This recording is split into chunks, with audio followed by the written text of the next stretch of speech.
pero también una marca particular de dejar muy instalada la idea de que el lugar en el que yo quería que fueran las prácticas era siempre en la salud pública, con lo cual lo sigo manteniendo con distintos avatares.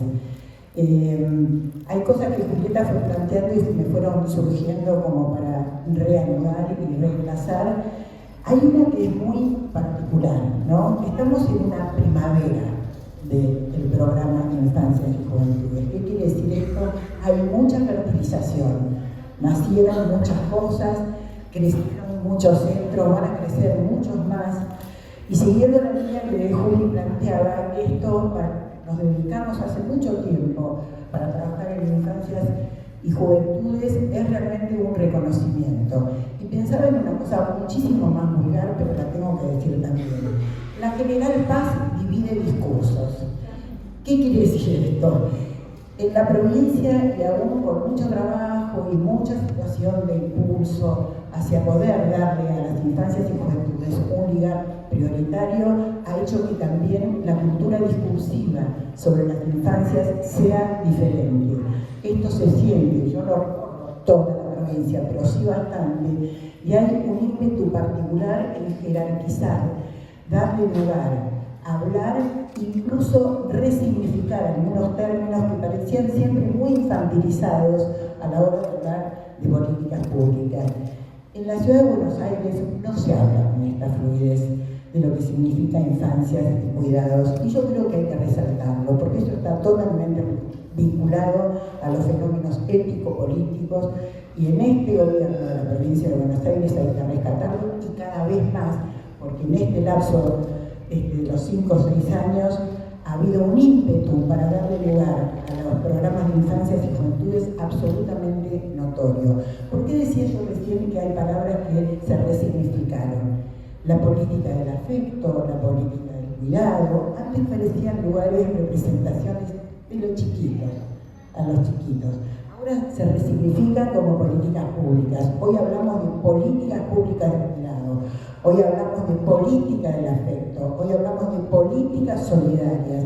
Es decir, la reinstalación de significantes alrededor de todo esto le da un valor simbólico, pero ético y político. Así que no quería dejar de plantearlo en un momento donde, además de este hospital, y lo quiero marcar particularmente, hay algo que a mí me conmueve y valoro muchísimo, que es la residencia de psiquiatría infantil y juvenil.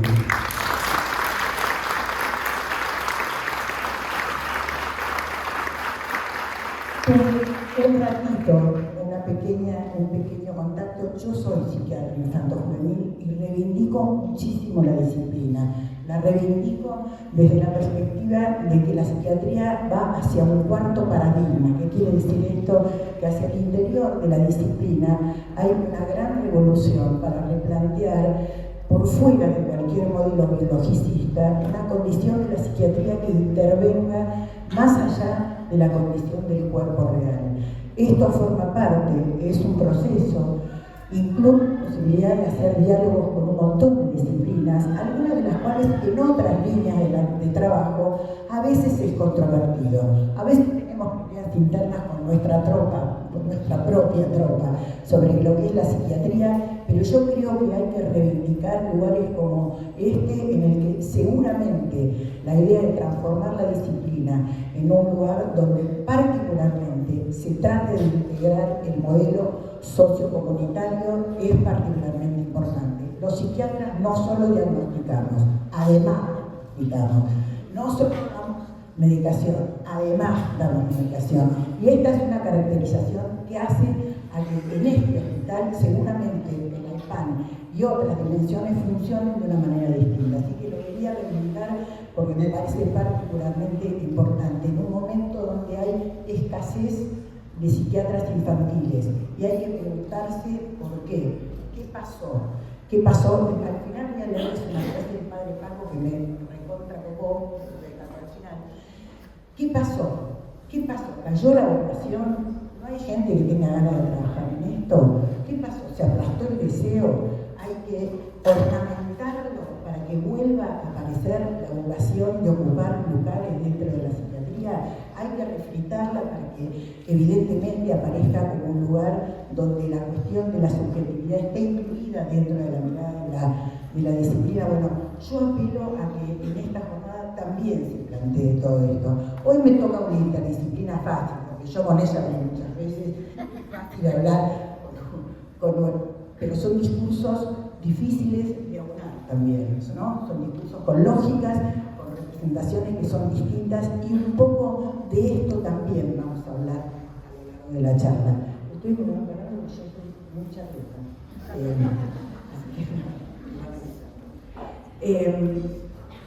en un congreso hace 3 o 4 días se planteó algo que creo que es absolutamente crucial. ¿Cómo formar en proceso de transformación del sistema de salud? ¿Qué es lo que hay que ir a ver? ¿Qué nos pasa a todos nosotros? Por suerte hay una diversidad tremenda de profesionales. ¿Cuáles son los procesos en los que nos tenemos que adscribir cuando hay una transformación de un sistema de salud que debe incluir algunas novedades que no se han incluido? Por algún motivo, las infancias, no tanto las juventudes, pero las infancias, la primera infancia muchísimo más, han quedado relegadas. Yo no sé si hay una dificultad de hacerse al padecimiento en los primeros momentos de vida, si hay una dificultad o hay una identificación con esos desamparos iniciales, si hay un problema en relación, y esto sí lo pongo como una situación particular, donde ahí donde hay que dar sostén, confianza básica, aprender elementos de la autorregulación, generar vínculos y amigos, estamos con algunas dificultades. No pasa acá, pasa en el mundo en general. Una vez tuvimos una reunión donde la pregunta era, ¿por qué no se quieren dedicar a trabajar con infancias cuando el padecimiento mental está cercano? ¿Por qué? Porque además es un sujeto complejo.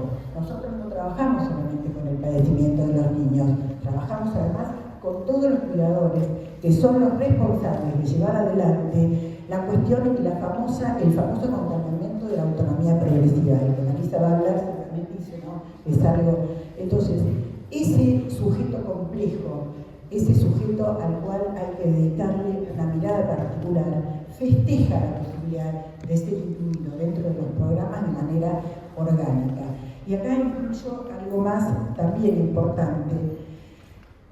Hacerse cargo de la equidad y de las no exclusiones significa darle a la salud mental el brazo sanitario para lidiar contra la exclusión. Esto parece problemático, pero es así. Es el brazo sanitario en relación a luchar por la equidad. Entonces, una de las cuestiones que más me interesa centrar hoy es plantear cuáles son las dificultades de llevar adelante esos procesos de transformación, donde la formación de los equipos interdisciplinarios tiene un lugar absolutamente privilegiado. Las políticas públicas organizadas como políticas públicas han tenido en principio 4 destinatarios. La primera infancia, la discapacidad, el género, y el género es muy importante, porque en políticas de cuidado, hoy el cuidado recae, y no porque haya solamente una feminización del cuidado, sino cae particularmente en las mujeres. Al interior de los cuidados en las casas, lo que se llama el microcuidado, y en las estructuras de formación de cuadros también. Hay que ir a la búsqueda de que los compañeros también entren. En psiquiatría hay bastantes que se acoplan a esta situación, pero primera infancia, discapacidad, género y tercera edad. Fíjense, también relacionado a primera infancia. ¿Cuántas son? Hay un programa de abuelas y abuelos, abuelar, ¿sí? Que es interesante. Todo esto forma parte de la política de cuidado. Y el cuidado también ha tenido una transformación en relación a su propia representación, porque pasó de ser una condición de es muy buena, cuida, es una buena mamá, a darle la característica y el vigor de un derecho, el derecho al cuidado, que es un derecho humano reconocible y muy, muy importante de ser rescatado. Hay un derecho en el inicio de la vida y hay un derecho permanente. Nosotros abogamos, nos metemos en las políticas públicas porque lo que queremos es que haya infancias con derecho al porvenir.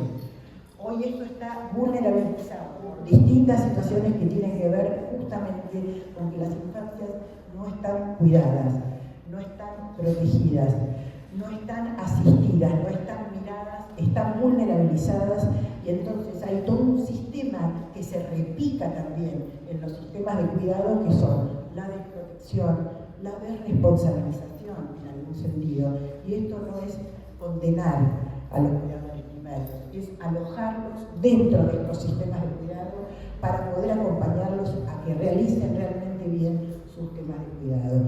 Yo decía, esto es parte de la micropolítica, pero cuando nosotros estudiamos o pensamos las cuestiones de la política pública, las pensamos en los términos de la mediopolítica y de la macropolítica. La macropolítica son las políticas de Estado, son las que se hacen a través de un programa, son las que se hacen a través de un recambio en el sistema de pensar y transformar lo que tiene que ver con darle vigor a la salud mental, darle vigor a la nutrición, darle vigor a la manera de observar cómo van creciendo los chicos. En psiquiatría o en salud mental usamos una expresión que va bastante acorde a todo esto que se llama experiencias adversas en la infancia. Las experiencias adversas en la infancia son aquellas en las que se vulneran los derechos. Yo no voy a enunciar los derechos, porque me parece que es importante, digamos, que se enfoquen desde el lugar y seguramente ustedes lo conocen. Pero aquellas situaciones, y retomo una concepción que usa Mario Rovere en todo esto, me parece que es como muy importante. Mario Rovere dice, el derecho a la salud tiene tres patas. Uno, tener una cobertura desde el Estado, que es la que nosotros abogamos, o de cualquier manera que incluya calidez y calidad para la atención. Ese es un primer punto importantísimo en infancia para que esto sea así.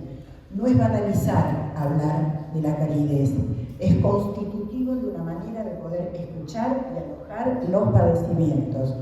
Lo mismo que la calidad, que además es un procedimiento muy interesante porque la calidad de la oferta en el derecho a la salud tiene que estar medido. Es un tema aparte, no lo vamos a plantear en este momento. La otra cosa que plantea Mario, que me parece que es sumamente importante, es hay que repartir los riesgos. Esto en infancias es fundamental. ¿Por qué? Porque tenemos un sujeto complejo, pero no solamente porque el niño depende de sus cuidadores, sino porque va transitando por instituciones a las que hay que escuchar cuando uno tiene que atender los padecimientos en la primera infancia y a lo largo de los primeros tiempos de existencia. La escuela, los hogares cuando hay asistencia, hogares que acá se llaman de abrigo y a veces desabrigan, los hogares que se llaman de convivencia y a veces alteran las convivencias. Quiero decir, reformulamos la manera también de ir pensando esto. El club del barrio, la iglesia, a donde muchas veces van y con los cuales tenemos que contar también para poder alinearlos dentro de esta cuestión. Y entonces ahí también se reparten los riesgos. Y por último, la distribución del saber y del poder para poder garantizar el derecho a la salud. Esto es fundamental. Ahora hay muchísimo trabajo sobre la cuestión de cómo se maneja cómo manejamos los usuarios. ¿Quién es el usuario en el tema de la infancia? ¿Dónde está? ¿Son los niños? Por supuesto, el derecho a ser escuchados es un derecho fundamental, es inviolable y hay que poder registrarlo porque además tiene distintas representaciones en el orden judicial también. Hay que escuchar también como parte de este derecho a ser escuchado a los cuidadores primarios. Fíjense cómo, no les tengo que explicar a ustedes cómo es complejo el armado de este sujeto político, ético y de cuidado en las infancias. Entonces, la distribución de saber es el derecho a que estén absolutamente informados de todo lo que les corresponde y además de todos los procedimientos y ofertas que nosotros vayamos a hacer. Cuanto más integrado es un sistema de cuidados, mucho más eficaz es la posibilidad de que desde la comunidad los usuarios colaboren en la manufactura y en la elaboración de estrategias de cuidado. Lo pongo porque me parece que es muy importante para hablar de infancia. Los que me conocen saben que yo siempre cito a un autor que se llama Michel de Certeau. Michel de Certeau es un sujeto, un sujeto bastante particular, porque empezó siendo un cura. Le gustó la filosofía, el flaco se hizo filósofo y terminó siendo un psicoanalista, que tiene unos textos que se los recomiendo que se llaman La intención de lo cotidiano. La intención de lo cotidiano son dos tomos que nunca nadie se acercaría a mirarlos porque se llaman Comer, Beber, parece la película china, Comer, Beber, Jugar, ¿sí? Bueno, él toma algo que yo creo que después en los equipos de trabajo se toma muy fuertemente. La comunidad es creativa, la vida cotidiana tiene creatividad y si no la tiene hay que poder recuperarla porque esa potencia que tiene la vida cotidiana sirve también para poder alojar alguna de estas representaciones en los procesos de acompañamiento y cura de los niños. Es fundamental, no es ir por los márgenes. Cuando nosotros decimos, trabajamos desde la intención de lo cotidiano, esta jornada se llama cómo armar artesanalmente dispositivos, porque no hay ninguna posibilidad de que un dispositivo no sea artesanal si uno trabaja con la singularidad. La singularidad es la que propulsa el armado artesanal de dispositivos en la infancia, porque es el uno por uno, porque no hay categorías que universalicen, porque se trata permanentemente de ir a pescar aquello que a cada niño y su contexto lo hace diferente. Entonces, de alguna manera, los dispositivos en infancias siempre son artesanales. La provincia tiene hoy una enorme dispersión, en el mejor sentido de la palabra, de las ofertas de estos dispositivos artesanales, en las cuales cada uno de los trabajadores, la fuerza de trabajo, arma una dimensión particular hacia garantizar este derecho al porvenir. Una cosa que quería... Bueno, le toca. Otro aporte que quiero hacer para pensar en las cuestiones de el trabajo interdisciplinario es también rescatar una carta que en 1994, a Rábida, no es que salió ahí el Marco de Colón, que se llama la Carta o el Preámbulo de la Transdisciplinariedad. Y ahí hay un ítem que es muy interesante también para el tema de trabajar y trabajar interdisciplinariamente. Es un ítem de ese preámbulo que dice, para trabajar interdisciplinariamente o transdisciplinariamente, y ahora explico un poquito de qué se trata, hay que tener rigor, tolerancia y apertura.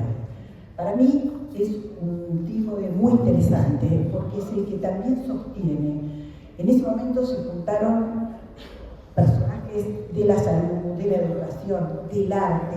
Ahí participó Tomás Kuhn, de los paradigmas, participó Dalí, bueno, digamos, ofreciendo esta estructura de intercambio, rigor, tolerancia y apertura. Porque hay algo del trabajo que semilla mucho el trabajo con las infancias, que es soportar las diferencias. Si bien esto atraviesa cualquier tipo de dispositivo de trabajo en salud mental, particularmente soportar la diferencia hace que además podamos capturar estas maneras diferentes de transitar las localías, las culturas, la relación con los otros, el ir gestionando también en las infancias la capacidad de soportar al diferente, siendo hoy una de las problemáticas más arduas, el no soportar a los diferentes. Y acá voy a hacer un salto y voy a plantear esto desde los equipos de salud. Armar equipos interdisciplinarios es un laburo descomunal. No es un trabajo fácil, es un trabajo en acto. En ningún currículum aparece la subjetividad en juego como condición disponible para trabajar en equipos interdisciplinarios. Díganme en qué lugar ustedes armaron un currículum y digan yo soy tímida, me da vergüenza tal cosa. Sin embargo, y lo digo porque entra en juego esto también, sin embargo, a la hora de formar equipos interdisciplinarios, una de las primeras cosas que influye y que es determinante es cuánta es la disponibilidad que tengo, qué vocación le he puesto yo en juego a poder trabajar con otro a partir de reconocer algo que es el elogio de la falta. Es un término que viene de un psicoanálisis fuerte como el lacaniano, que es decir, no tengo y necesito del otro, pero hacerlo en acto, no en una formulación de escritorio. Digo esto porque es muy fácil decir que vamos a trabajar en equipos interdisciplinarios e instalarle a estos equipos la coyuntura de discursos hegemónicos que obturan cualquier tipo de trabajo. No vienen solamente de la medicina y de la psiquiatría, porque nosotros somos remedicalizadores, no muchachos, vienen de todos los discursos que no terminan de doblegar esta imprescindible necesidad de aceptar que no sé todo, que en esta conjunción de trabajo para una complejidad como un sujeto en las infancias necesito del otro y saber de lo que el otro hace, en la justicia, en la musicoterapia, en el trabajo social, en la psicomotricidad, en el chamán que está en la comunidad, porque también la interdisciplina es con aquellas situaciones no instituidas en un saber formal y orgánico. Entonces, digo esto y quiero por ahí cerrarlo, tenía mucho para decir, pero lo voy a cerrar si no lo agregamos, porque de la idea de trabajar interdisciplinariamente surgió un elemento muy importante que es la subjetividad heroica. La subjetividad heroica es un término que Elena de la Aldea trabajó con lamentablemente dos personas que ya no están más, que eran Ignacio Leucovich y su compañera, fallecidos muy trágicamente, y que tomaba la característica de que en las emergencias, como ocurre ahora, porque ahora estamos en un momento de urgencia y emergencia, uno saliera a lidiar absolutamente con todo, pensando que la heroicidad era una manera de tapar las fallas en el sistema y las faltas en el arraigo comunitario.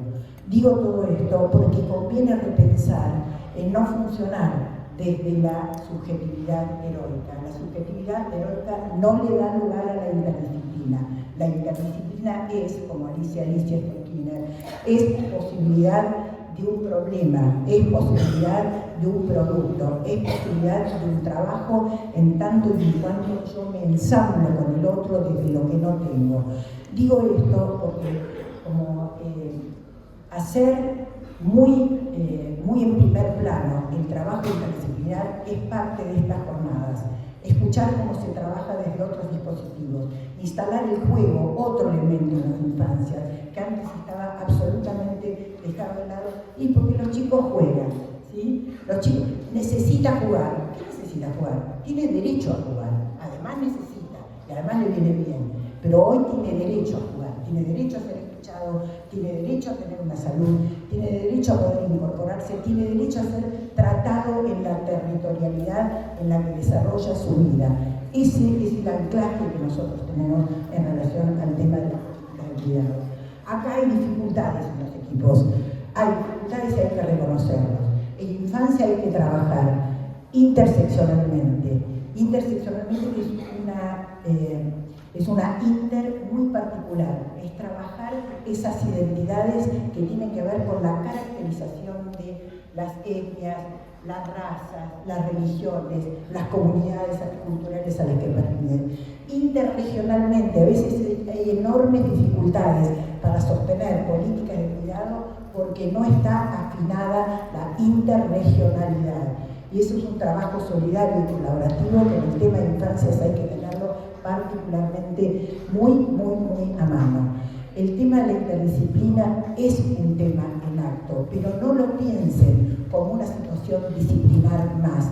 Es un acto móvil, permanente para cada circunstancia y para cada dispositivo. Como sabrán, no me queda mucho tiempo, quiero leer una frase que me encantó del padre Pablo, porque la mayor preocupación que nosotros tenemos es que no afloje los que se quieren dedicar a la primera infancia, no arruguen, que haya más psiquiatras infantiles, que haya más gente que no esté laburando solamente por un acto de vocación, sino por un deseo deseo que sostenga una práctica que es compleja, es difícil, es necesaria, pero hoy estamos en una provincia donde todo esto es posible porque se nos escucha y porque se nos permite instalar cosas que teníamos muy pendientes. Empecé contándoles los años que tengo de médica, porque yo también, y a pesar de los años, me encuentro pudiendo llevar adelante cosas que en ninguna otra etapa de mi vida profesional las pude realizar. Aprovechen esta coyuntura, planteen cosas, no hagan de esto una política de sacrificio, sino una política del deseo.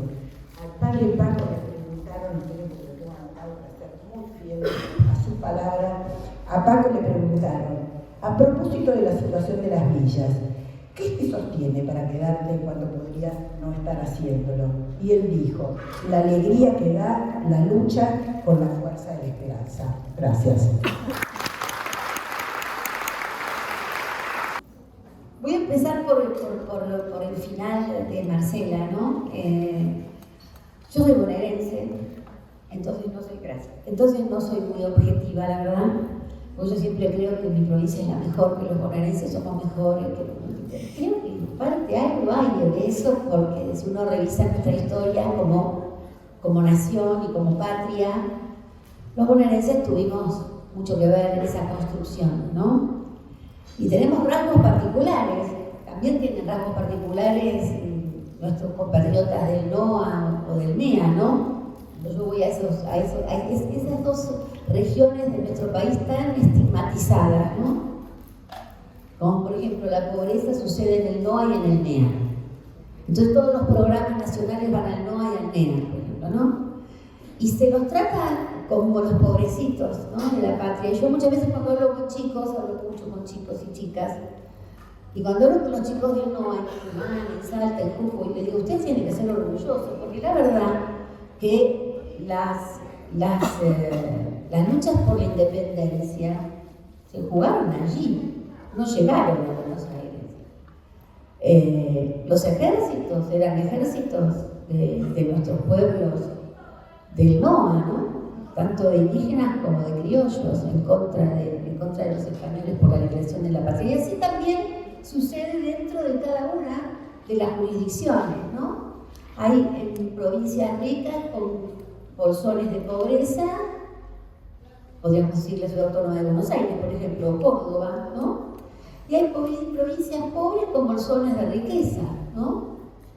Entonces y también pensar que la provincia de Buenos Aires tiene esa misma lógica, ¿no? También si uno pudiera regionalizar, una cosa es el conurbano, otra cosa es Buenos Aires en el norte, otra cosa es aquella patita de Buenos Aires de nuestra provincia que es más pampeana y patagónica que bonaerense, ¿no? Entonces, ¿cuánto? Los originarios de Villaíno, de Carmen de Patagonia, son más patagónicos que los que somos del conurbano.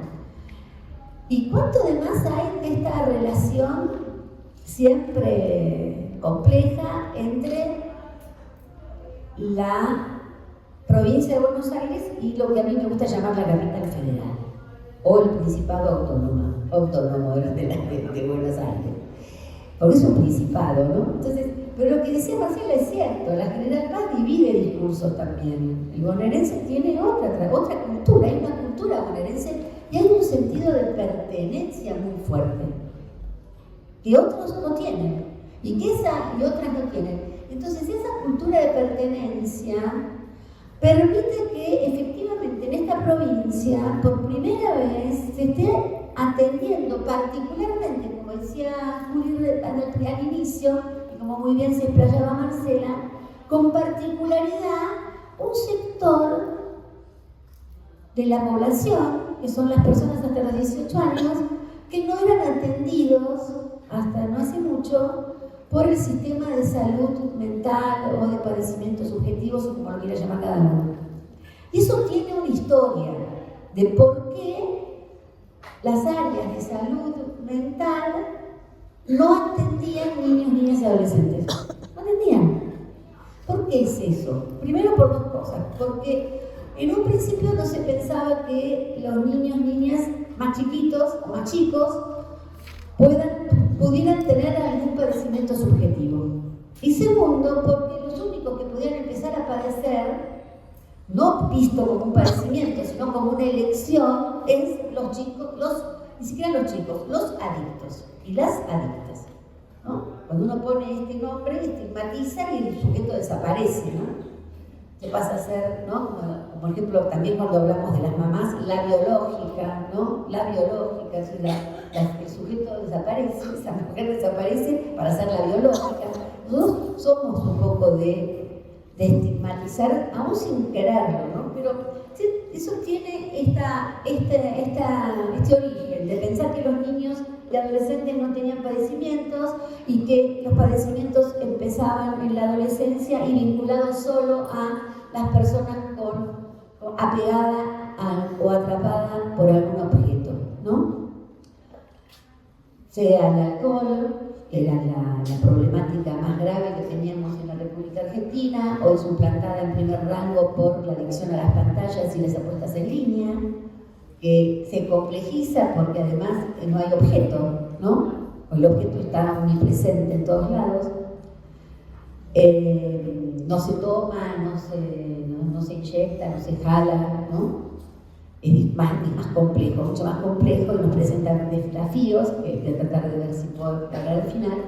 Y por otro lado, porque, es decir, la primera es porque no se pensaba que pudieran tener padecimientos y esos padecimientos estaban vinculados a una elección que tenía que ver con un vicio y no con una enfermedad, ¿no? Que es la adicción a alguna sustancia o a algún objeto o a este nuevo desafío que se nos presenta, que son las adicciones a la pantalla y a las apuestas en línea, que es un gran negocio internacional. Y la otra cuestión era porque en el tutelarismo clásico, que duró hasta fines del siglo XX, recién se empezó a transformar a inicios del siglo XXI, estos padecimientos eran atendidos por el juez. Entonces, el sistema de salud, que era el que vacuna, el que opera de una apendicitis a un niño, el que si se le fractura una pata, lo ensilleza, ahora le ponen eso, ¿cómo se llaman esos? Que se pone ahora, No, tutores no es acoso azul. Sí, esas botas azules. Te ponen, bueno. Esas cosas, entonces yo preguntaba, ¿por qué no atiende el sistema de salud? Si este niño tiene otro tipo, o esta niña, o esta piba, o este pibe tiene otro tipo de padecimiento que no es en su físico, es en su cuerpo. El cuerpo es algo más que el físico. Los animales tienen físico, los seres humanos tenemos cuerpo.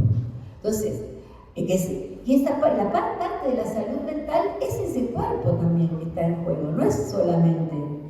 Entonces, y parte del cuerpo es el psiquismo, como lo llamarían ustedes, otros hablan del alma, del espíritu, lo llaman como quieras, pero hay otra dimensión de lo físico que puede sufrir y que hasta puede tener consecuencias en el físico, ¿no?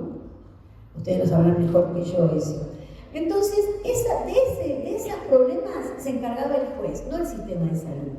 Cuando se hacen las reformas, aparece la Convención sobre los Derechos del Niño, pero sobre todo cuando se hacen las reformas aquí, en la República Argentina, aún las reformas más progresistas, tuvieron, y hasta aún no padecemos, ese sesgo, ¿no? De que entonces el padecimiento mental, hasta no hace mucho, lo tenía que atender el organismo de protección de derechos de los niños. Aquí en nuestra provincia, hoy es el OPNIAN. Y el OPNIAN, nadie le va a pedir que vacune a un niño. A nadie se le ocurriría pedir que vacune a un niño, ¿no? Aunque si tiene un sarampión lo atienda, si tiene fiebre alta y hay que bajarle la fiebre, no se sabe por qué. Digamos, nadie piensa en eso, ¿no? Que por qué no se atendían. Y es más, a la pregunta, ¿por qué no atendés? La verdad es que no sé. Entonces Juli me decía en un momento, cuando yo le hice este planteo, y ella me decía, voy a averiguar, recién asumida, y yo la ataqué pobre, y dije, bueno, acá tenemos un sujeto con el cual trabajar. Ella me contó después, la vuelta de mi pregunta, yo la defensora en ese momento, ella me contesta, no solo no atendemos, sino que los dispositivos de salud mental tienen prohibido atender niñas, niños y adolescentes. prohibido. Entonces, la verdad que hay una confusión que es conceptual. Este sujeto complejo que describía Marcela muy bien, y yo no me voy a meter en eso, no voy a tener la caradurez de meterme en ese tema, la verdad es que no tiene por qué atender el OPNIA, o el servicio local, o el servicio zonal. Tiene que atender los dispositivos de salud, si tiene un padecimiento mental. Es más, el artículo 24 de la Convención sobre los Derechos del Niño habla de la salud integral. Ni siquiera dice integral, dice el derecho a la salud. Los niños tienen derecho a gozar del más alto estándar de salud. Pero nunca habla de salud mental. Ahora, no hace falta hablar de salud mental, porque dentro del concepto de salud y de ausencia de enfermedad o de padecimiento también está incluida la salud mental. Bueno, no. En la primera interpretación de la primera década de la aplicación de la Convención en la República Argentina y en el mundo, eso es una cosa nuestra, en ese artículo 24 no estaba la salud mental, estaba la salud, que es otra cosa, y la salud mental estaba parte en esa interpretación. Por eso hay pocos pediatras, no solo no hay psiquiatras infantiles, no hay pediatras. Yo tengo que hablar a cada rato con la Sociedad Argentina de Pediatría para ver cómo hacemos para alentar a los jóvenes y a las jóvenes que estudian medicina para que elijan esta especialización, que es la pediatría. Y otra cosa que tiene que ver con esta caracterización del sujeto de que estamos hablando, niña, niño, adolescente, que es, y también sucede a los abogados, no solo a los médicos o a los psicólogos, a los psicoanalistas o a los psicólogos, sino también a los abogados, a los antropólogos, a los sociólogos. Ay no, porque yo puedo trabajar con adultos, pero con niños me impresiona tanto, pobrecitos, que sufren que no los atiendan, pero yo no lo voy a atender. Que sufra, qué horror, qué tristeza me da, yo con los niños no puedo, así que a mí me pasaba, las causas, el señor abogado, que además eran varones, por supuesto, agarraban la parte del león. No, yo de este divorcio me encargo nada más que de la disolución de la comunidad de gananciales, donde estaba la guita, y a vos te doy, ¿no? Te derivo la parte de los niños.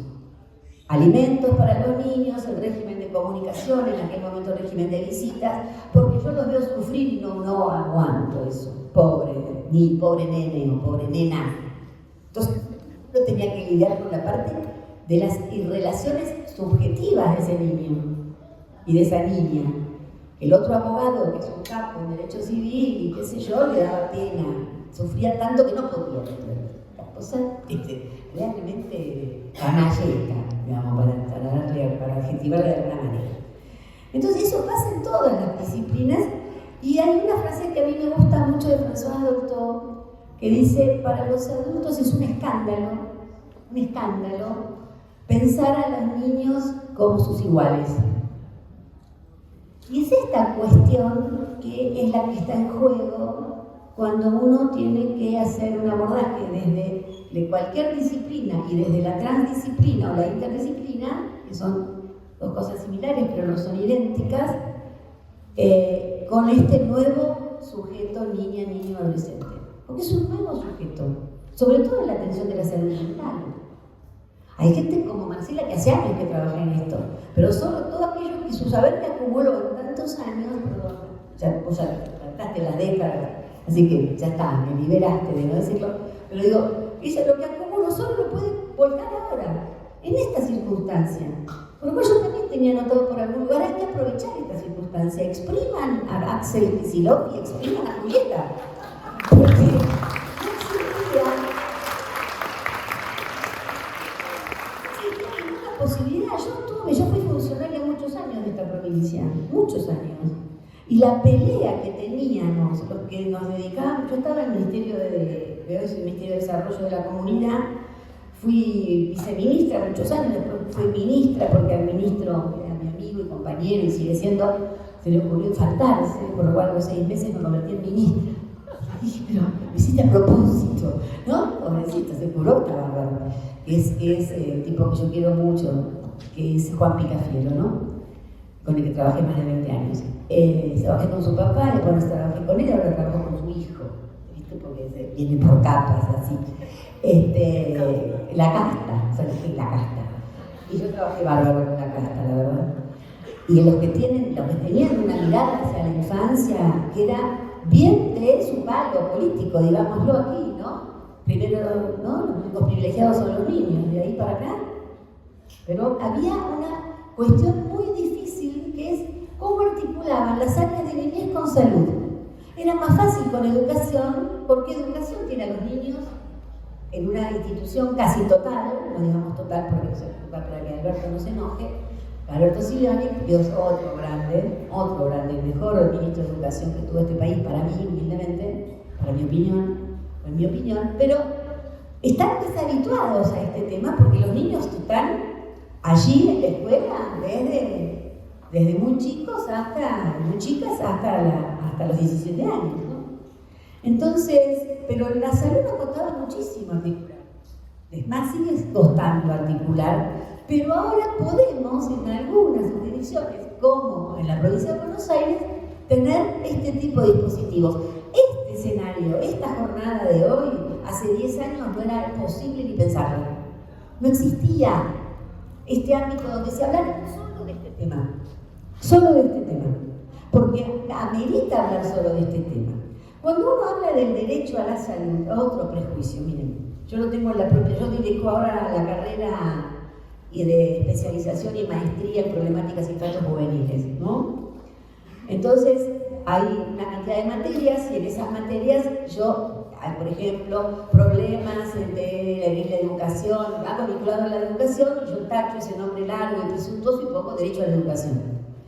Y otro de la salud y pongo derecho a la salud, ¿no? Sustituyo esos nombres largos por derecho a la salud y derecho a la educación. Entonces vinieron de otras disciplinas, las sociólogas, las psicólogas, las antropólogas, sobre todo las sociólogas y las antropólogas, y las filósofas. Vinieron, digo en porque son todas mujeres, tengo 2 varones nada más en la maestría, 2, todas somos mujeres, y me plantearon, bueno, pero si ponemos el tema derecho, excluimos a lo demás. No, querida, no es así, es un error conceptual. Es un error conceptual. Decir que uno pone derecho a la salud es porque tenemos que resolverlo los abogados y las abogadas, el derecho a la salud. No. El derecho a la educación tampoco, porque no solo no sé ni multiplicar ni dividir, así que no, pero nosotros no nos encargamos de enseñar la tabla del 9, que tú llamas no se enseña la tabla del 9, no sé cómo se enseña ahora, pero se enseña de otra manera. Ni historia ni biología, eso se encarga la escuela y el Ministerio de Salud y Dirección, ¿no? De Cultura y Educación. Y tampoco, insisto, atendemos una peritonitis o algo, no sé, alguna enfermedad que termine con itis, no sé, no la atendemos nosotros. Si alguien piensa que todos los tratados de derechos enunciados en todos los tratados de derechos humanos, no solo la Convención sobre los Derechos del Niño, sino muchos otros anteriores, la Convención Americana de Derechos Humanos, los pactos de Nueva York, una cantidad de tratados. El corpus iuris internacional y nacional de derechos de los niños es amplísimo. Ahora, si uno piensa que todos los derechos que enumera la Convención, desde el derecho a vivir con la familia de origen, hasta el derecho al juego, el artículo 31, todos esos derechos, porque diga la palabra derechos, los tienen que resolver y hacerse cargo los abogados o las abogadas. Es un disparate pensar eso. Lo que se tienen que hacer cargo son los estados, y son los estados nacionales, porque los que firman los tratados son los estados nacionales. Entonces hoy estamos en una situación muy adversa a nivel nacional, porque ¿cómo yo le voy a pedir a un gobierno que le ha quitado los alimentos a los comedores, que le ha quitado los remedios y ha interrumpido los tratamientos para los niños, niñas y adolescentes con enfermedades poco frecuentes? Un gobierno que ha desfinanciado al Garrahan, un gobierno que ha suspendido las pensiones y la atención y los apoyos a los niños, niñas y adolescentes con discapacidad.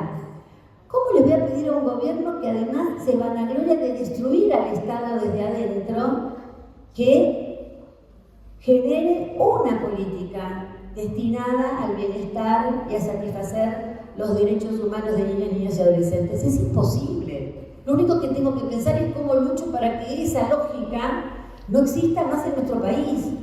Eso es lo que tenemos que hacer. Ni siquiera resistir, porque resistir es aguantar y soportar, que está bien. Y los dispositivos tenemos que aguantar y soportar porque porque esto también va a pasar. Esto también va a pasar, pero depende también mucho de nosotras y nosotros que eso pase, ¿no? Entonces, pero también, además de soportar, además de resistir, hay que, como decía el padre Paco, la alegría y la lucha, hay que luchar. Y este acto de hoy es también una manera de luchar contra ese Estado nacional que es el que me tiene que garantizar a todos los ciudadanos y ciudadanas, incluidos en esa ciudadanía, los niños, niños y adolescentes, el derecho a la salud y en particular el derecho a la salud mental. ¿Quién es el que empuja y el que forzó que todas las instituciones miráramos la salud mental? Los propios pibes y pibas que demandan salud mental. ¿Qué demandan? Demandan ser escuchados y escuchadas, pero muchos además demandan ser hablados y habladas. Porque para poder escuchar tienen que haber recibido las palabras del adulto y haber sido introducido en el lenguaje para que después pueda decir. Y además, como dicen aquellos que todavía no tienen la lengua, no el lenguaje, ¿no? Sino la lengua, o van a enseñar la lengua. Y la Cámara,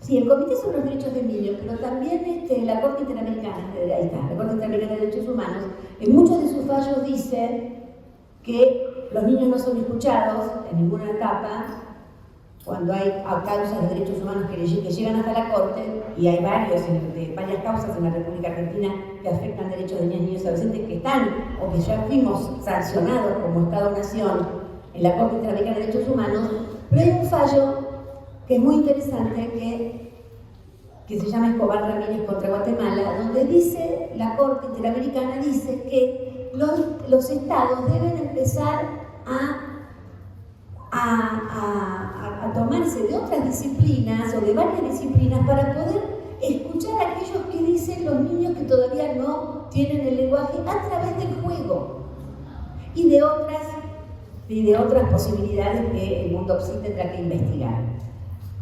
Ahora, el juego entonces es un derecho. El artículo 31 de la Convención dice que el juego, los niños tienen derecho a jugar. Porque sin juego no hay infancia. Lo que define la infancia es el juego. Y el juego libre, además. Una cosa es el juego reglado y otra cosa es el juego libre. Pero además, para poder abordar con esta mirada que hablaba Marcela del afecto, ¿no? La crianza con ternura, le decíamos nosotros, y nos miraban con mala cara todos y todas. Y lo decíamos con un bonaerense que era Alberto Morlachetti. Alberto Morlachetti fue el que nos enseñó a toda una generación a hablar de la crianza con ternura. Y si vos ibas a los cenáculos de derechos humanos, donde iba yo, y decía la crianza con ternura, me miraban con un desprecio brutal. Porque era, como decía Marcela, hablar de ternura y hablar de derechos humanos no tiene nada que ver. Los derechos humanos, ¿qué tiene que ver la ternura? Acá hay que cumplir con la norma y no sé qué.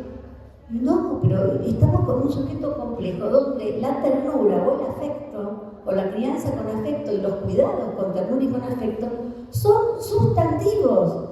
No podemos pensar en abordar a una niña, niño o adolescente si no vamos con esta posibilidad de alojar. Y la verdad que alojar tiene que ver con... Yo no sé si se puede alojar a un otro, a una otra, si no hay una crianza con ternura. Eso no quiere decir... Yo quiero hacer una diferencia con amar a los niños. La verdad que yo no sé si amo a todos los niños del mundo, y a las niñas del mundo. Ni siquiera sé tampoco si tengo la obligación de amar a todos los niños argentinos. Es más, algunos me caen más simpáticos y otros me caen menos simpáticos. Eso no quiere decir que yo no tenga que trabajar con esta mirada. Y si no lo puedo hacer, digo, ¿tú sabes qué? No lo puedo. Yo cuando a mí me derivaban estos colegas que yo les cuento, me derivaban las causas, les decía, mejor que vos no te ocupes de esto. Porque con esa mirada que tenés, lo vas a hacer mal, así que gracias, no te preocupes. Yo vengo por este trabajo que voy a hacer, ¿no? Entonces, digo, la crianza con ternura tiene que ver con poder abordar a este sujeto complejo y poder además observar el juego. Se trabaja con el juego, pero todos trabajamos con el juego, todas las disciplinas trabajan con el juego, todas. Y si no lo hacen, no saben con quién están trabajando y cuál es el sujeto que tienen que abordar. No sé si la palabra abordar es la mejor, pero bueno, que tienen que alojar, que tienen que dedicar sus saberes y su tiempo. Entonces, recién ahora, yo diría, en esta última década empezamos a ver la posibilidad de que las áreas de salud como este, los dispositivos de salud como este, atiendan niños, niñas, adolescentes.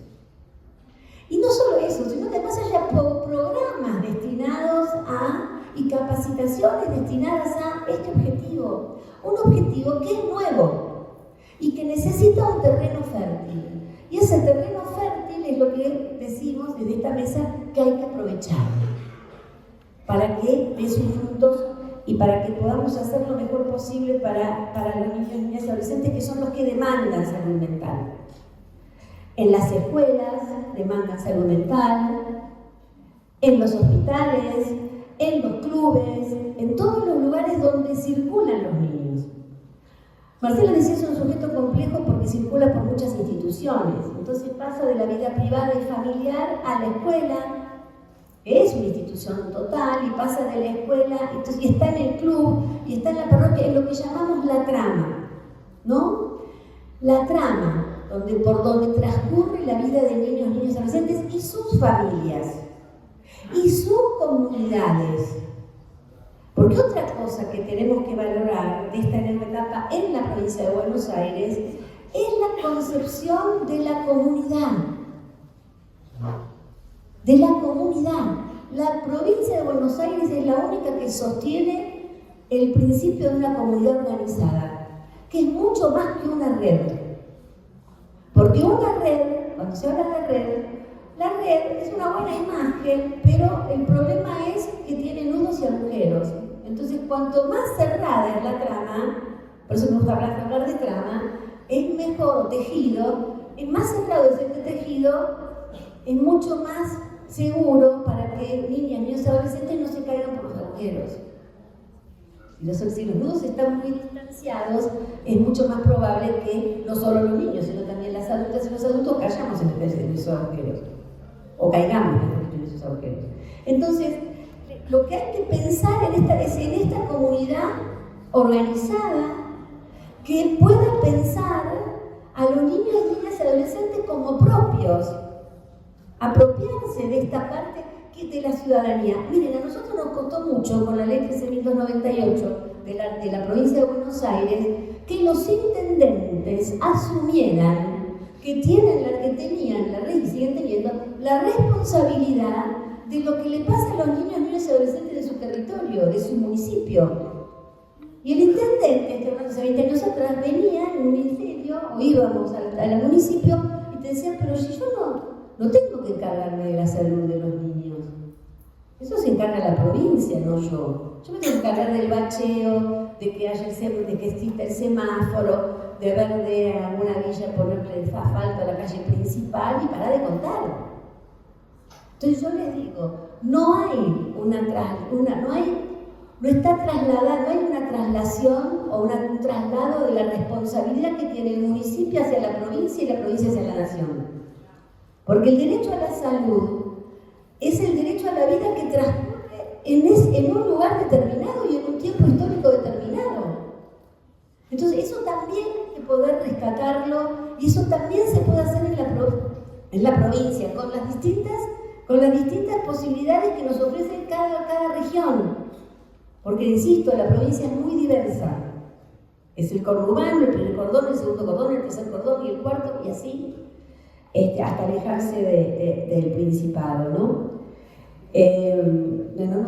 Bueno, no es la Ciudad Autónoma de Buenos Aires, porque hay algo de eso, y por eso es la diferencia, que lo hace, que más es en todos los gobiernos esto, no es de ahora, desde la progresía porteña, también la progresía porteña, yo lo llamo progresía porque ser progresista es una cosa y la progresía porteña es otra, se ha dedicado muchos años a ser las decidoras de los derechos de los niños.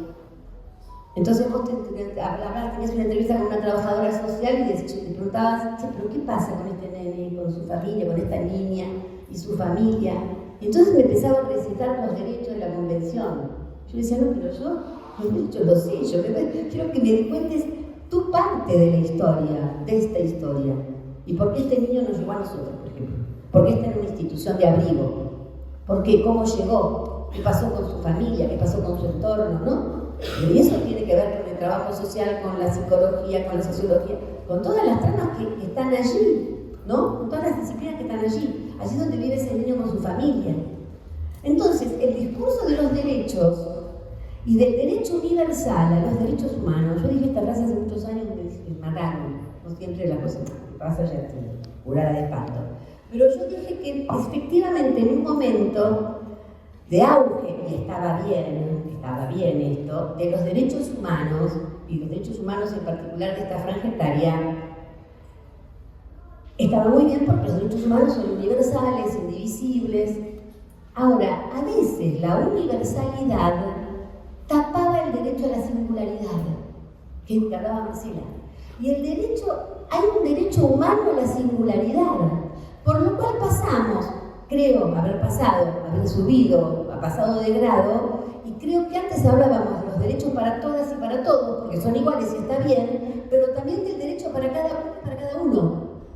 una, que no es lo mismo.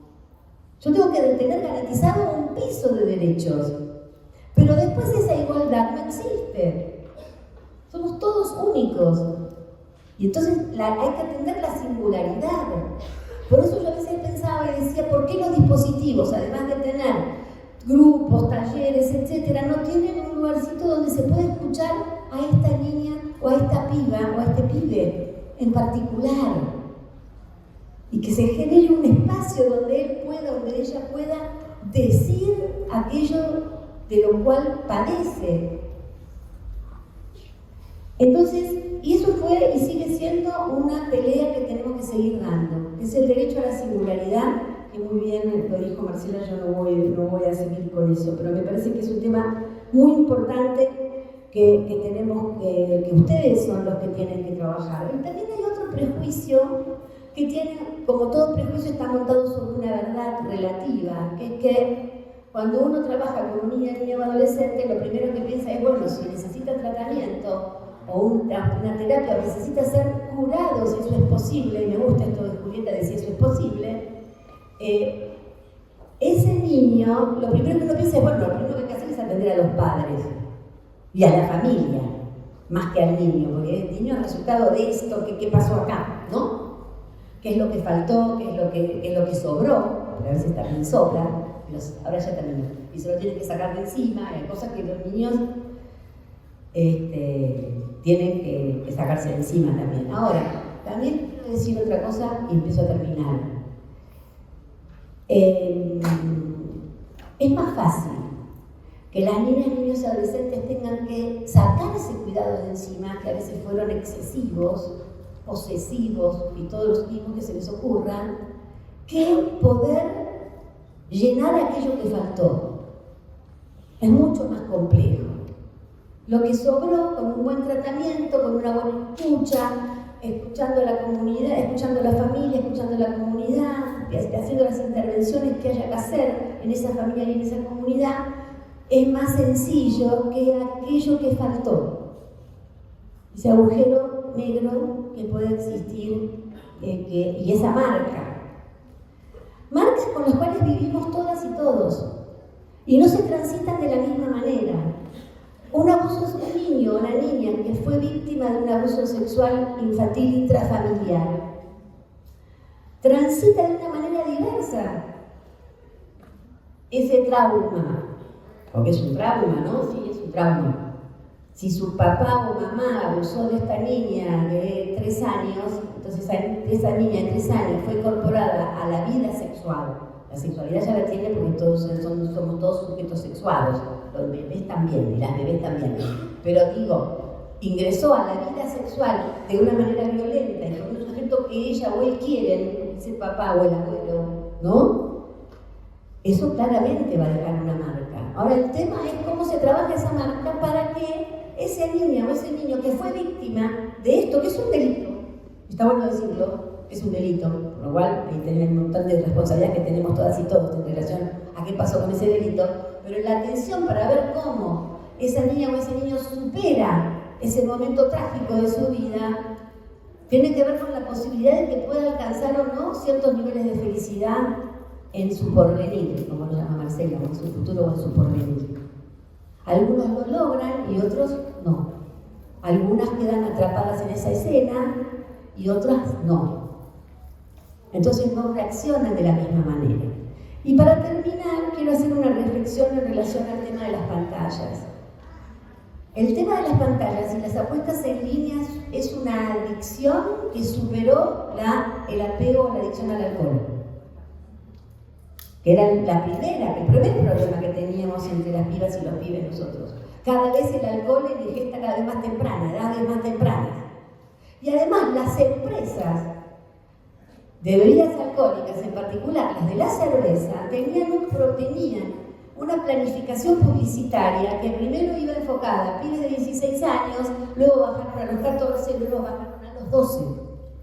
Las cervezas más conocidas, apelaban a, por ejemplo, un líder deportivo con una bandera argentina flameando atrás y iba dirigida a los pibes de 12 años y a las pibas de 12 años.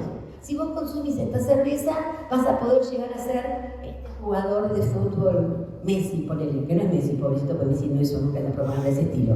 Tiene bastantes principios, Messi sí. Bueno, lo mismo que Maradona, no es Maradona, eran otros. Entonces, digo, la pantalla sustituyó al alcohol.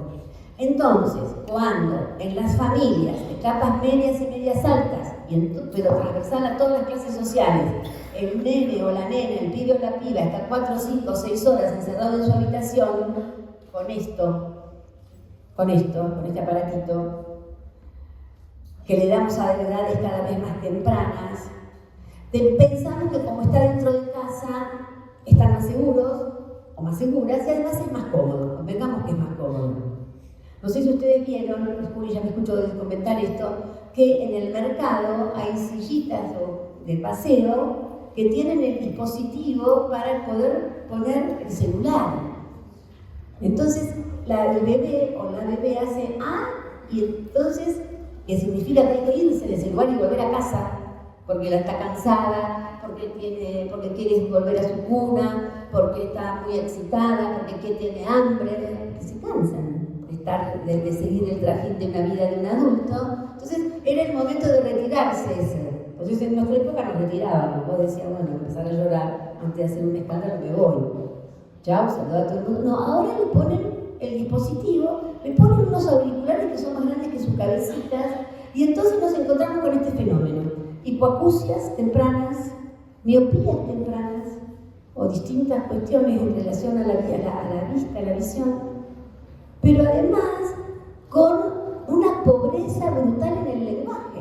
Entonces nos encontramos con maestras de sala de 4, decir, llegan a la sala de 4 sin lenguaje, cuando antes llegaban con lenguaje. ¿Por qué? Porque la pantalla no genera lenguaje, y no hay una ida y vuelta con la pantalla. Hay una ilusión de que hay otros, pero tenemos la enfermedad de este siglo XXI. Y la enfermedad que crean los sistemas neoliberales en el mundo, que es apelar al individuo y no al sujeto. Hay sujeto en tanto hay un otro. Y estos grupos que se encaraman en el poder y abusan y manipulan a la ciudadanía, porque hay una manipulación. En esa manipulación, los primeros que caen son las pibas y los pibes, y las niñas y los niños. Y esto es también una herramienta de manipulación. Hay que prohibirla, y no sé si hay que prohibirla.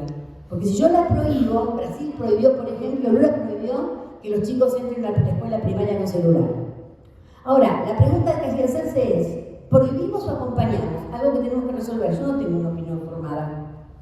A veces pienso que hay que prohibirlo y que bueno, y hay que cargar con la ausencia de ese elemento.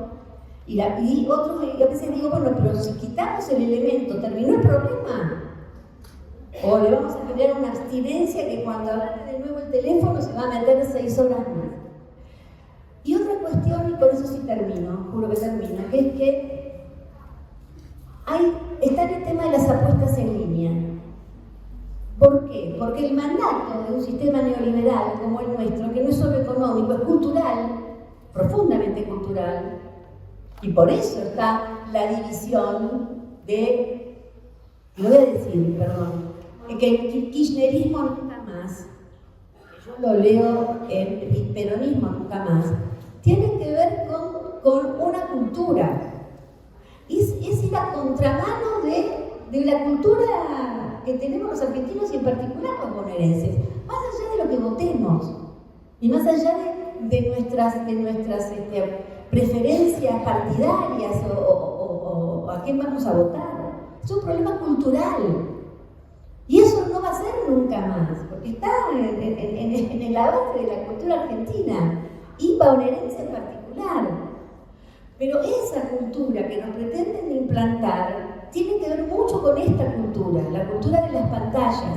Entonces, el juego y la apuesta tiene que ver con el individuo, con que hay que producir, con que hay que ganar plata rápido y sin esfuerzo. Entonces, así como el Estado prohíbe que los niños y las chicas y los chicos hasta los 18 entren a un casino, tienen que prohibir que los niños, niñas y adolescentes entren a los casinos que están acá adentro. ¿Sí? Entonces, hay que regular. Entonces, el Estado Nacional es el responsable de regular a las empresas legales e ilegales, porque a mí no me van a decir que hay empresa ilegal si no hay empresa legal. Pasa en todos los órdenes y en todas las empresas. Para que haya un lugar donde se apuesta trucho, tiene que haber un lugar legal que banca el trucho. A mí no me lo cuenten. Entonces hay que regular a las empresas legales primero, para después agarrar a las ilegales. Y esas son las que tienen que asegurar que haya contenidos apropiados para los niños. Porque para los niños, niñas y adolescentes están en la pantalla sometidos no solo a la puesta en línea, sino a la exposición no consensuada de su cuerpo, que hacen muchas adultas y adultos, mostrar a los niños en la playa, a la nena en la bikini, ¿no? Esas cosas, de mostrar nuestra vida privada abiertamente, ¿no? Y sin preguntarle a los niños si quieren aparecer en esa pantalla y en ese soporte de internet. Y están sometidos también a la captación para la trata, el abuso sexual o la explotación sexual de los niños a través de internet, de las niñas. Entonces, todo eso también tiene que ser prevenido y tiene que ser regulado. Si no, los pibes acá adentro están sometidos a la peor de las cosas que le puede pasar a un ser humano, que es la soledad. Las niñas, niños y adolescentes en la República Argentina, y sobre todo aquellos más vulnerabilizados, como decía Marcela, tienen un gran problema y una gran enfermedad que entre todas y todos tenemos que comprometernos a curar, que es la soledad. Hay una profunda soledad en un sistema neoliberal como el que estamos viviendo en la República Argentina y en el mundo. Por lo cual, a esa cultura del individualismo, a esa cultura de sálvese quien pueda, a esa cultura de una competencia sin límites y sin tener en cuenta al otro, a esa cultura sin compasión, a esa cultura nosotros tenemos que contraponerle nuestra cultura, que es la cultura de la inclusión, la cultura del otro, la cultura de la patria es el otro. Esa frase que es maravillosa, que contiene un montón de cosas más allá de quién la emitió esta cultura, no importa. Lo mismo que Borges cuando escribió, qué sé yo. ¿no? Hay cosas que pasan a ser casi universales. Entonces, a esa cultura hay que contraponerle la otra, porque esta cultura tiene como principales víctimas a niños, niñas y adolescentes. Por eso felicito este espacio, felicito al hospital que tenga este espacio, además hermoso espacio, y que tengan esta posibilidad de seguir discutiendo algunas de estas cosas que tratamos de compartir con ustedes. Muchas gracias.